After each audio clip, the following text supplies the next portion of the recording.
How y'all doing? For this next series of videos, I'm going to be going over some miniatures I just got finished painting. They are all belong to Games Workshop here, and that is the war game of Warcry. Set in the Warhammer Age of Sigmar universe, so it's a fantasy. The concept of this, well, let me just read the back. It says, from across the mortal realms, desperate warbands make their dark pilgrimages to the 8 points. The cursed and the damned are drawn by the call of the ever-chosen. These cannibal tribespeople, tyrannical despots, and ambitious cutthroats have dedicated their souls to the Chaos Gods. They now seek to earn the favor of mighty Archaon, exalted Grand Marshal of the Apocalypse, and a place within his holy legions. Yet others also brave the monster-haunted wilds of the cursed domain. Questing knights, tormented spirits, battle-obsessed brutes, and countless more. Some are driven by duty, others by avarice, or an overwhelming desire of revenge. Regardless of their goal, each warband faces a nightmarish struggle for survival. They must slaughter their rivals, stake their claims for territory across the 8 points, and spread their influence across the land. Blades will clash, spears will fly, and the ground will be soaked in the blood of the slain. But only the mightiest warriors will triumph. It's a skirmish war game, so you don't need huge armies. Your warbands consist of at least from 3 to 15 miniatures, but each warband seems to have between 8 or 9 on average. But you can add more to it through monsters and such, or maybe further rules, which I don't know about at this point. But I like the theme behind it. I like the basic idea. But I like the miniatures. I don't ever plan on playing this, but I like the idea of gathering enough to play a few games by grabbing a couple warbands and, grabbing some of the monsters on top of that. The only thing I'm kind of lacking is the terrain, which when they sell this, it's not just the miniatures. They also kind of emphasize using the terrain, because terrain is very important in how you move around. Sure, you can makeshift your own, but unless you're really clever to fit the theme Warcry, you'll have to use some ill-matching stuff to the theme that you find in this. But, whatever works for you.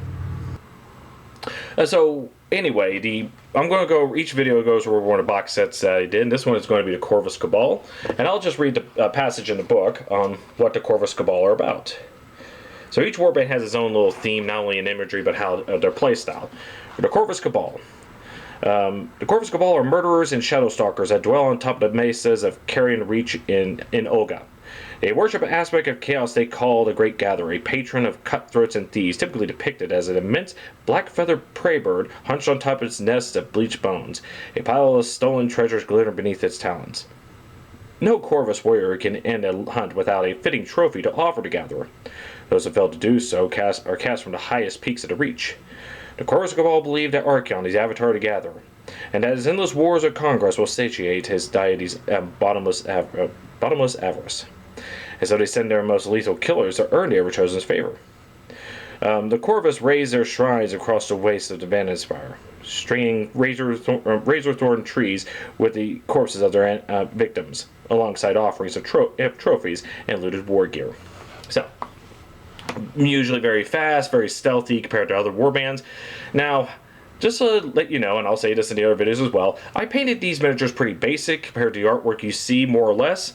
However, feel free to paint them however you want if you see them. So you'll see before and after, so you see the gray and the painted ones. Now, another thing is, what if you like the miniatures, but you don't want to play the game? You want to implement it in others. What can you use them for?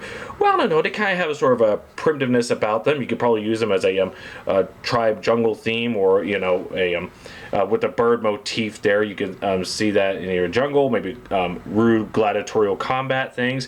Here's another one. Many of you have played the game Sekiro, where there's there's parts that surprise. You can find these all over the internet where people are surprised. They're on top of the roof. They already start to hear this woo sound, and then boom, these kind of feathered bird-like creatures. But these almost look exactly like those type of guys. So they could be used as sort of a painted enough. They can sort of do a interesting Japanese style thing. After playing Tengu. So your research, you could implement these all over wherever you can. So there you go. I mean, just a few ideas. I mean, you can look at them and judge for yourself.